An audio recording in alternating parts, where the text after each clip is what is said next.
ఎన్ని ఎన్ని త్యాగాలు, ఎన్ని పోరాటాలు. అసలు కేసీఆర్ గారు అంటేనే త్యాగం కదా.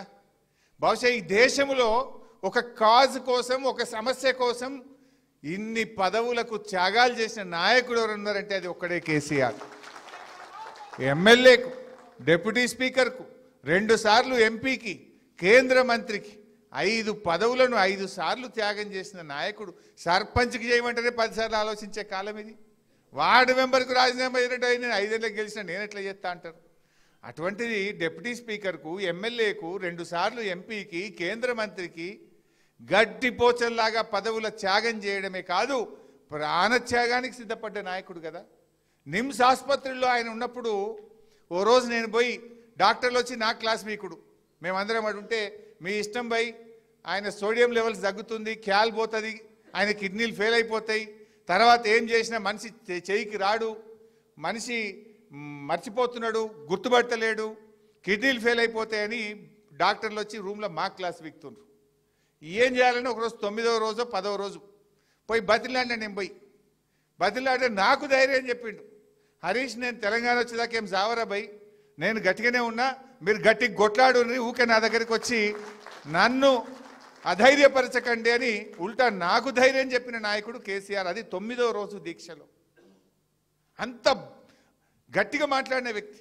నిమ్స్ డాక్టర్లు పోయి 10వ రోజు సార్ మీ పరిస్థితి చేయి, అప్పుడు ఆ రోజు ఎగురుతున్నాడు బాడీ, బెడ్ మీద నుంచి దాదాపు 1.5 ఫీట్ ఎగురుతుంది. ఇట్లా దొరకబట్టి, 2 కాళ్ళు దొరకబట్టి, 2 చేతులు దొరకబట్టి, ఓ నడుము దొరకబడితే తప్ప బాడీ ఆగుతలేదు, అది ఇట్లా ఎగురుతుంది మంచం మీద. 11వ రోజు పొద్దున డాక్టర్లు వచ్చి మీరు విరమించకపోతే ఏ క్షణంలో అయినా మీకు ఏమైనా జరగవచ్చు అని నిమ్స్ డాక్టర్, మేమందరం, జయశంకర్ సార్ ఉన్నాడు, విద్యాసాగర్ రావు సార్ ఉన్నాడు, మేమందరం అక్కడ ఉన్నాం, ఏమన్నా జరగవచ్చు అని డాక్టర్లు చెప్తుంటే కేసీఆర్ గారు ఒక మాట అన్నారు, ఏదన్నా కానీ నేను మాత్రం విరమించను, అయితే జైత్రయాత్ర లేదంటే నా శవయాత్ర అని చెప్పిండు. నా శవం మీద తెలంగాణ జెండా కప్పండి తప్ప నేను విరమించే ప్రశ్నే లేదు అని ఆయన మాట్లాడుతుంటే నా కళ్ళల్లో నీళ్లు రాలినాయి ఆ రోజు. అది కేసీఆర్ పోరాటం. ఎవడో మూర్ఖుడు ఏదో మాట్లాడుతున్నాడు కళ్ళ ముందు, ఆ రోజు మా అందరి ముందు ఇంకేమో అయిపోతుంది, ఎప్పుడైనా ఏమైనా జరగచ్చు అన్నంత టెన్షన్లో ఉన్నటువంటి రోజు. నా శవం మీద తెలంగాణ జెండా కప్పండి అని మాట్లాడినటువంటి నాయకుడు కేసీఆర్. అది త్యాగం. పదవులే కాదు, ప్రాణత్యాగానికి కూడా చివరి అంచుల దాకా పోయి వచ్చినటువంటి నాయకుడు. ఇలా కొంతమంది ఆయన అనారోగ్యంగా ఉండడానికి కొంతమంది ఏదో వికృత ఆనందం పొందుతుంటారు. వాస్తవానికి ఆయన ఉద్యమంలో కావచ్చు, ఆమరణ దీక్ష వల్ల కావచ్చు, ఒక 10 ఏళ్ల ఆయుష్ తగ్గించింది.